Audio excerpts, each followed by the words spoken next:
formou em 2002, que foi o ano de centenário do nascimento de vida, né, de Drummond. Então, naquela época, a gente fez o convite de formatura, as homenagens, todas baseadas na obra de Drummond.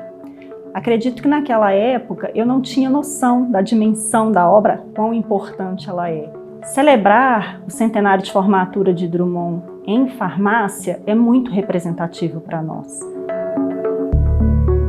A gente assumiu a direção e ela mencionou, olha, este é o centenário de Drummond, ela teve a ideia de tecer essa homenagem e juntas nós abraçamos a causa e começamos a estudar e ver a melhor forma de trazer, de dar luz a um poeta grande.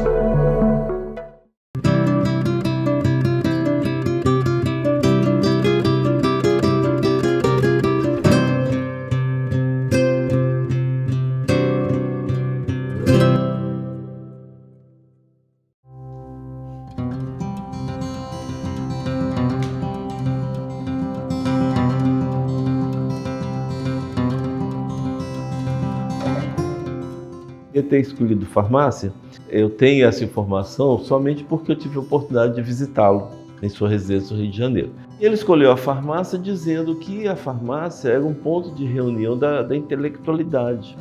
Então as pessoas que se dirigiam à farmácia para conversar e para ter momentos de lazer e tudo mais, era a farmácia e o Bar do Ponto, foram as duas coisas que ele citou. Era um curso livre de odontologia e farmácia, na qual era praticamente um curso prático de 3 anos. Então foi daí que começou a história dele com a própria universidade.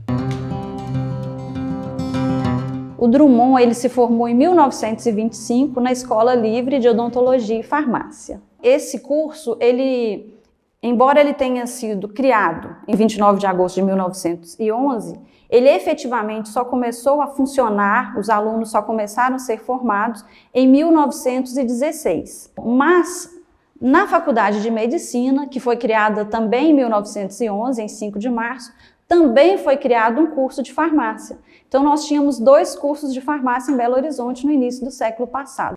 E essa Escola Livre de Odontologia e Farmácia, ela foi, então, posteriormente unificada para virar a Universidade de Minas Gerais junto com a Faculdade de Medicina, a Escola de Direito e a Escola de Engenharia. Então, deu-se início à Universidade de Minas Gerais, que posteriormente foi federalizada, né? Constituindo, então, a nossa centenária UFMG. Havia uma funcionária de nome Maria José, que ela um dia chegou para mim e falou assim, eu tenho uns documentos que vai te interessar. Coincidentemente, depois, eu resgatei várias caixas de material que ia para descarte, que eram papéis antigos, velhos. Eu resgatei, levei para minha casa essas caixas e, por curiosidade, comecei a ver que tipo de documento que tinha ali dentro. E aí foi que eu encontrei um tesouro, porque aí encontrei vários documentos, né, assinados por ele, uma história muito grande da passagem dele pela faculdade. A gente começa com a certidão de nascimento dele, que é uma certidão original. Isso tem um valor histórico, né, que tem mais de um século. Cidade de Itabira de Mato Dentro. Em meu cartório compareceu o cidadão Carlos de Paula Andrade, fazendeiro, e declarou que no dia 31 de outubro do corrente ano, às 6 horas da manhã, a casa de sua residência, na Rua das Flores desta cidade, nasceu uma criança do sexo masculino que no batismo receberá o nome de Carlos Andrade, filho legítimo do declarante e de sua mulher, Dona Julieta Augusta Drummond Andrade, residentes nesta cidade.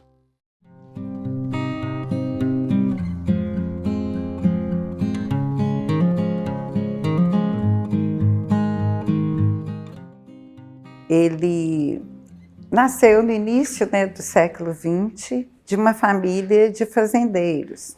O pai era fazendeiro, a mãe, eles eram primos. Foi de uma família de 14 filhos, só que muitos morreram antes, né, de Drummond nascer. E junto às crianças da idade, ele participava, né, das brincadeiras da cidade, ele participava do carnaval, ele também participava dos eventos religiosos. Ele era um anjo, né? Então ele sempre corria atrás das pessoas aqui que tinham revistas, né, livros diferentes para ele ler. Meu pai montava a cavalo, ia para o campo. Minha mãe ficava sentada cozendo. Meu irmão pequeno dormia. Eu, sozinho, menino entre mangueiras, lia a história de Robinson Crusoe. Comprida história que não acaba mais. Essa casa, ela tinha um único pavimento e ela foi aumentada pela bisavó do Drummond, a dona Joana Rosa. Posteriormente, o pai do Drummond acabou comprando parte da casa, porque ele herdou uma parte e comprou outra. E eles se mudaram para cá, porque na verdade o Drummond não nasceu nessa casa. Você imaginar que o Drummond já dormiu num quarto, os irmãos dele dormiram em outros. Então, quando a gente faz esse percurso pela casa, você sente essa energia boa.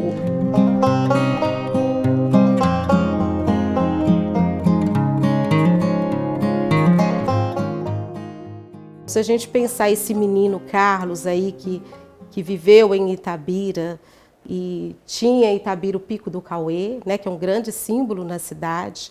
A casa em que ele morou, tem até esse poema Casa, né, que da varanda ele via o pico, ele via a câmara e a cadeia, a igreja, né, matriz do Rosário, com as badalar dos sinos a cada hora, e esse sino também que é uma comunicação com a comunidade, porque além de marcar as horas também, esse badalar dos sinos era em momentos festivos ou momentos fúnebres.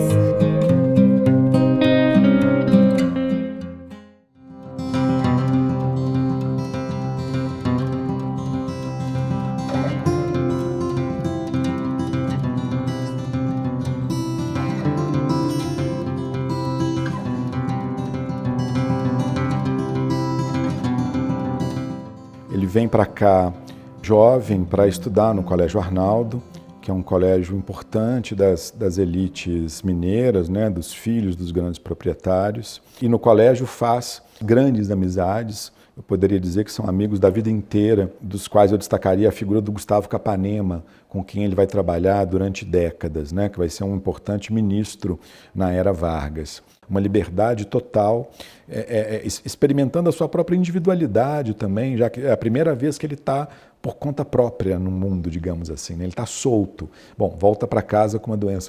A família vai acolhê-lo, no ano seguinte ele vai para estudar em Nova Friburgo, uma escola jesuíta, até que ele virá em 1920 definitivamente para Belo Horizonte, mas agora acompanhado de toda a família. Eles se mudam primeiramente para um hotel ali na Praça da Estação, onde vai construir a casa na Rua Silva Jardim, que vai ser a morada do Drummond durante todo esse período. O ingresso do Drummond na Faculdade de Farmácia, né, foi sempre motivo de grande curiosidade, interesse e um pouco de dúvida, né, já que ele nunca trabalhou no ramo, e estamos diante de um jovem, né, que está interessado em escrever, em ler literatura, né. O aluno fazia um requerimento para cursar determinadas disciplinas. E nesse requerimento havia uma resposta de aceitação ou não. E uma vez aceito, o que é muito interessante, que era necessário que o pai do aluno fizesse uma declaração de punho que ele não tinha nenhuma doença contagiosa, para ele poder frequentar um ambiente com outras pessoas, né, ao lado de outras pessoas. Depois a gente passa então a encontrar algumas provas, e provas assim que a gente verifica que a função dele ali dentro da farmácia estava muito mais voltada para a poética do que para a ciência farmacêutica mesmo, né? Com este ponto estudamos, por assim dizer, as noções mais elementares da química, as suas noções básicas. Matéria é a palavra que serve para definir a substância de que são feitos todos os corpos. Houve quem definisse matéria, tudo que afeta os nossos sentidos. Não é exato. A sombra afeta o órgão visual e não é matéria, mas simples ausência de luz. Outra definição é a extensão impenetrável. A matéria pode ser de várias espécies. O ouro não é idêntico ao ferro, a prata não se assemelha ao mercúrio. Vão ser os anos de estudo de formação intelectual, de formação artística. Ele vai estudar tudo isso, ler as novidades dos modernistas, né? E vai encontrar nos jornais da cidade um veículo para poder escrever resenhas, comentários, os primeiros poemas, né? Então, pouco a pouco, ele vai se tornando também uma figura conhecida nos meios intelectuais da cidade, mas sempre representando a mudança junto com essa turma de jovens, né?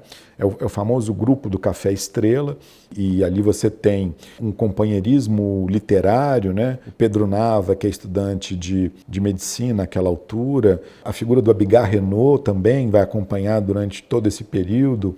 Um pouco mais tarde, o Ciro dos Anjos, que vai ser também muito próximo.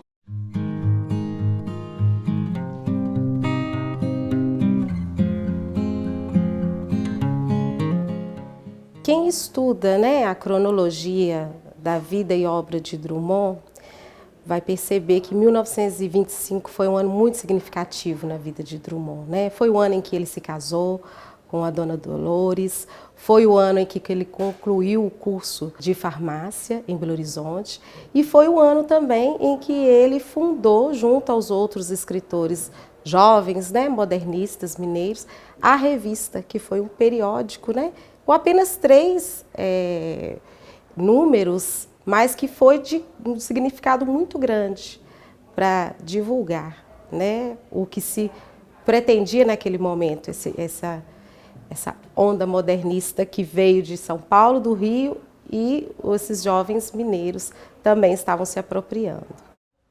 Meu Deus, formei-me de veras? Sou eu de beca alugada? Sou eu com a beca só de frente para uso fotográfico? Sou eu ao lado de mestres, Ladeira, Lage, Roberto e do ínclito diretor Dr. Washington Pires? Sou eu e meus 9 colegas, mais essas 3 coleguinhas? É tudo verdade?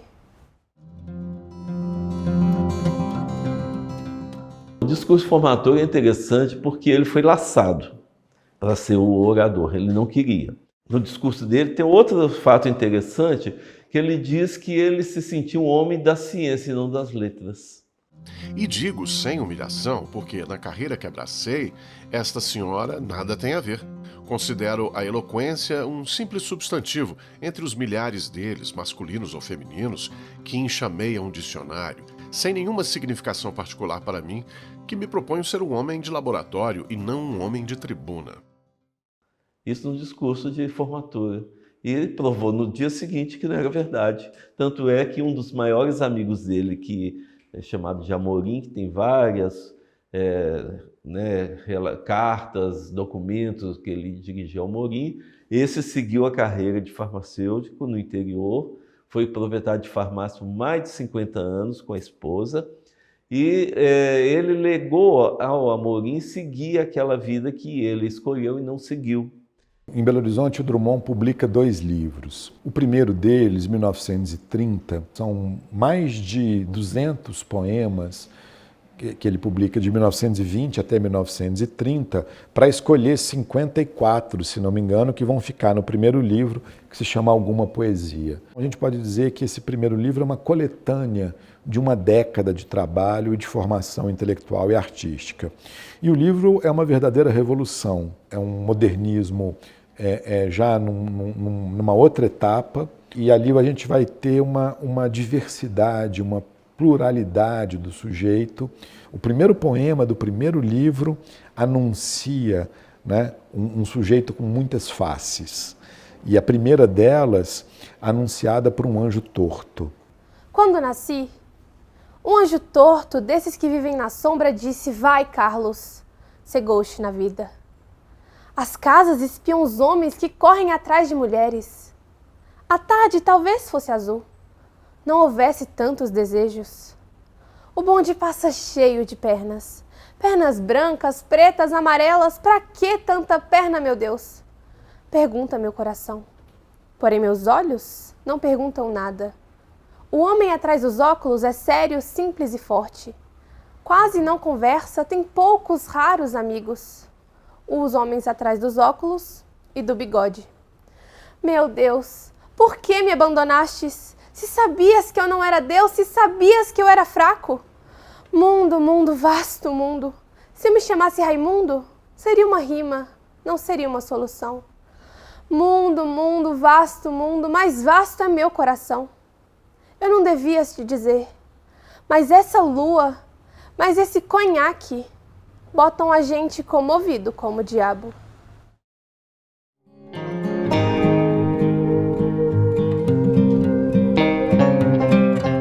O Drummond, escritor, é múltiplo. Fala-se muito na poesia de Drummond, mas Drummond tem uma área de prosa, crônicas, muito importante, em vários livros de crônica.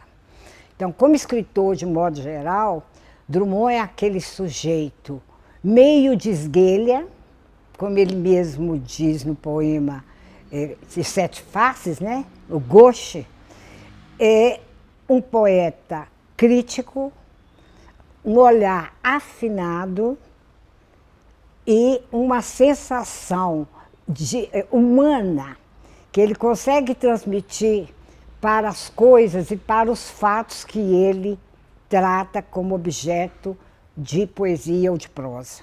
O tema da farmácia é um espaço simbólico na poesia de Drummond.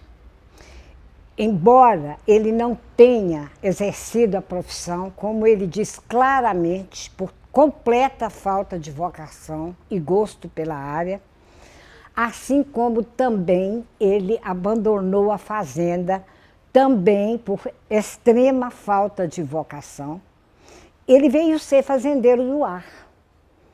E ao ser fazendeiro do ar, ele consegue unir uma formação técnica, farmacêutica, para o tecido literário. Drummond escreveu por muitos anos, né? Por mais ou menos uns 60 anos, se a gente considerar que a primeira obra que ele publicou é alguma poesia em 1930, mas na década de 20 ele já escrevia vários textos em jornais, né? E muitos desses poemas que foram publicados em alguma poesia são da década de 20 que ele já tinha escrito, e até perto de falecer. Estou lembrando aqui daquele poema Palavra e a Terra, que inclusive ele cita no poema esse período aureaciano, né, que corresponde àqueles sítios arqueológicos da Europa e sudoeste da Ásia, e ele cria o termo auritabirano. E em um dos versos ele diz assim: touro de caverna em pó de oligistro, que lá estou. E é curioso ele usar esse termo, né? Pó de oligistro, que eu acredito que ele recupera ali do conhecimento que ele traz da farmácia, né? Que é uma composição pó de oligistro, que ele poderia, por exemplo, falar da hematita, que é mais usual. Na prosa drummondiana, ele faz muita referência à farmácia. Sempre com aquele olhar sarcástico e crítico. Vou até ler aqui alguma passagem de crônica dele.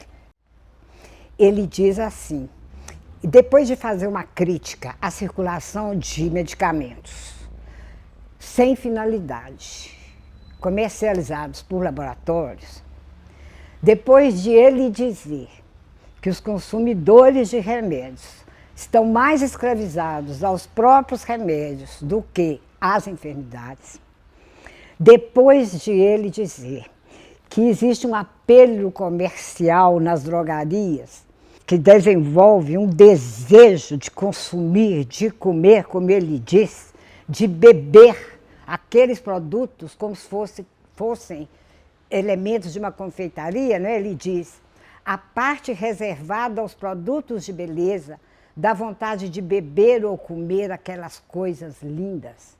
Dá gosto ir à farmácia, mesmo sem necessidade. Vamos provar as novidades em matéria de infarte, sarampo, uremia, diabetes, edemas, herpes e tutti quanti. E ele ainda diz: eu não sei, já agora, se deve proibir os remédios ou proibir o homem. Este planeta está mesmo inviável.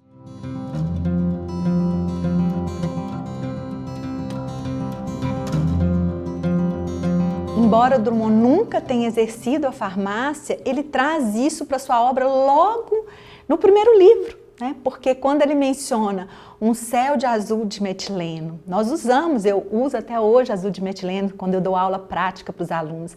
Então, só quem lidou com azul de metileno sabe quão profundo esse é azul. Quer dizer, ele trouxe um elemento da farmácia para a poesia. No azul do céu de metileno, a lua irônica diurética é uma gravura de sala de jantar. Eu também costumo dizer uma frase, né, que é de Ferreira Goulart, que diz o seguinte, que a arte existe porque a vida não basta. Então, nós temos um curso bastante técnico, mas o que seria de nós em um curso técnico se não houvesse a arte para nos guiar, para nos inspirar? Eu acho que, neste sentido, a literatura é muito inspiradora para a farmácia. Então, tanto nas nossas análises quantitativas, quanto nas nossas análises qualitativas, a gente percebe isso, né? O quanto que a gente busca palavras com sentido, com sentimento para escrever as nossas teses, os nossos artigos, os nossos relatórios. Então, além de técnicos, eles precisam ser dramáticos. Eu tive o privilégio, que eu acho que foi meu privilégio, foi uma visita muito rápida. A Faculdade de Farmácia estava comemorando 75 anos de criação do curso. E nós resolvemos fazer uma homenagem ao Drummond, colocando uma placa na biblioteca. E aí, então, eu fui levar a ele esse convite. E a gente sabe que o Drummond sempre foi avesso a qualquer homenagem. Rogo, pois, ao distinto professor e à comissão organizadora da solenidade que me dispensem dessa honraria, tão acima daquilo a que eu pudesse aspirar como simples ex-aluno de uma casa de ensino de bela e reconhecida tradição. Ele declinou do convite de Dr. Honoris Causa, que a universidade, pela Faculdade de Letras, propôs. Posteriormente, ele nos enviou uma carta agradecendo a homenagem, mas ele se dizia não ser merecedor dessa homenagem. Devo confessar que o propósito manifestado por essa nobre instituição cultural despertou em mim a sensação de ser alvo de uma honraria, mais que merecida, indevida. Inclusive, nunca quis entrar para a Academia Brasileira de Letras. E me lembro que quando teve uma escola de samba no Rio de Janeiro que quis homenageá-lo, ele falou assim, vocês façam o que quiserem, mas não me coloquem em cima de um caminhão. Esse é um traço, né? Um traço crítico que acompanha toda a trajetória do Drummond e certamente está ligado ao fato de ele ter nascido numa região que é uma espécie de acidente geológico do planeta, né? Quer dizer, a concentração de minério que tem em Itabira é uma coisa também planetária. Então isso marca a existência do sujeito, né? Quer dizer, é aquela cidade que você pisa no chão e ecoa o minério, né? Em um dos poemas de Drummond, né, A Ilusão do Migrante, ele diz: Itabira é meu clima, limite, medula, né? Essa forte presença de Itabira na obra de Drummond está muito relacionada, né, essa fragmentação do eu, né, que volta às origens, se volta ali às raízes. Ele vai acompanhar todos os primeiros passos de formação do que seria a indústria siderúrgica no Brasil e a exploração do minério, que não por acaso vai ser mais forte inicialmente em Itabira. E ele percebe que isso está conectado com a história mundial.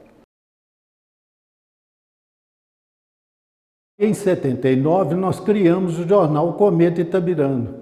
E o Cometa Itabirano, uma das coisas, posso dizer, principais do jornal, era resgatar o Drummond para Itabira, que era um Drummond até então renegado, que abandonou a cidade era só uma fotografia na parede. E também o Cometa comungava muito com Drummond a respeito sempre o debate da mineração. O Cometa foi a primeira publicação de um poema de Drummond, e ele fez exclusivamente para ser publicado no Cometa.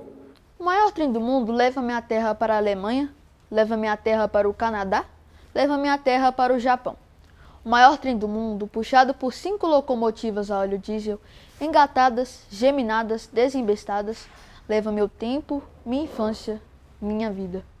Trituradas em 163 vagões de minério e destruição. O maior trem do mundo transporta a coisa mínima do mundo, meu coração itabirano. Lá vai o trem maior do mundo, vai serpenteando e vai sumindo. E um dia eu sei, não voltará, pois nem terra e nem coração existem mais.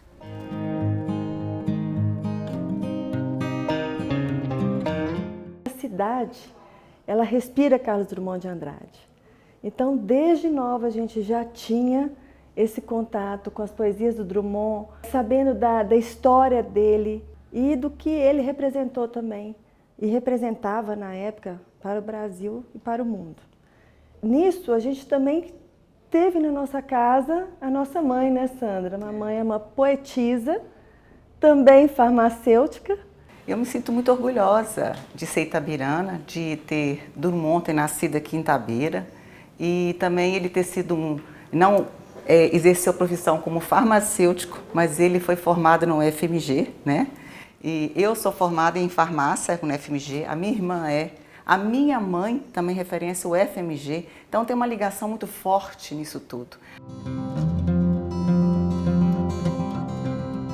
Hoje o curso de farmácia da UFMG é o segundo curso com maior número de vagas ofertados. Então, formando muitos profissionais que estão aí no mercado de trabalho. Hoje nós temos só em Minas Gerais cerca de 35 mil farmacêuticos ocupando cerca de 19 mil postos de trabalho.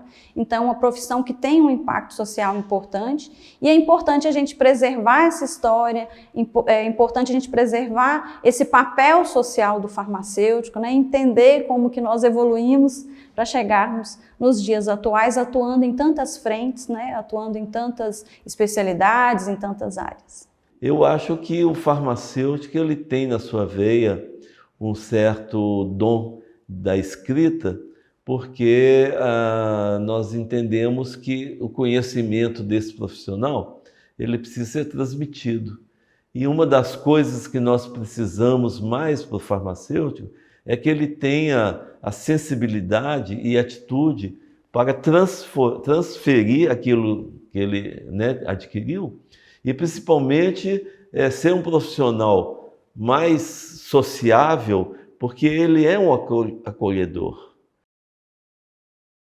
Mais ainda que sua principal responsabilidade é cuidar de pessoas e pensar que a literatura e os métodos qualitativos de pesquisa em saúde que tem uma confluência, né, com a escrita literária, são capazes e têm esse potencial de despertar uma sensibilidade, né, nesse profissional para as questões próprias do sofrimento humano e da dor. E a valorização das humanidades em saúde é um dever da farmácia social e pode ser despertadas também através da literatura. Esses lugares de memória, eles são importantes para fazer essa perpetuação, né, de uma história ou de um notório, conforme a gente vê hoje em dia, que ela possui um papel estratégico, né, de fazer com que essa memória ela possa continuar para as próximas gerações. Celebar, por exemplo, Carlos Drummond e outros egressos da UFMG e a memória da Faculdade de Farmácia é um lembrete, principalmente para a nossa geração, da importância do conhecimento como transformador da realidade. A gente pode ver que a gente tem esse dever, essa obrigação de levar o conhecimento da UFMG para fora. Isso é muito legal de ver como essas pessoas levaram antes da gente, o que eles fizeram, como eles transformaram o mundo, qual a importância deles na nossa sociedade. É de extrema importância relembrar a história dos que passaram por aqui antes da gente.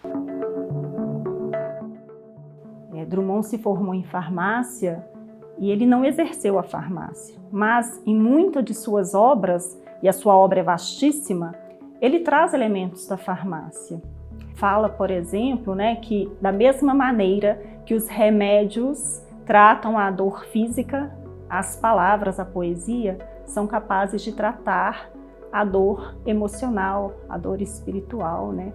Então a gente sabe que esse joguete de palavras, esse link que ele faz entre a farmácia e a poesia, Isso é muito importante para nós. Isso mostra como que, apesar de não ter exercido a farmácia, ele conseguiu transformar a nossa farmácia em poesia.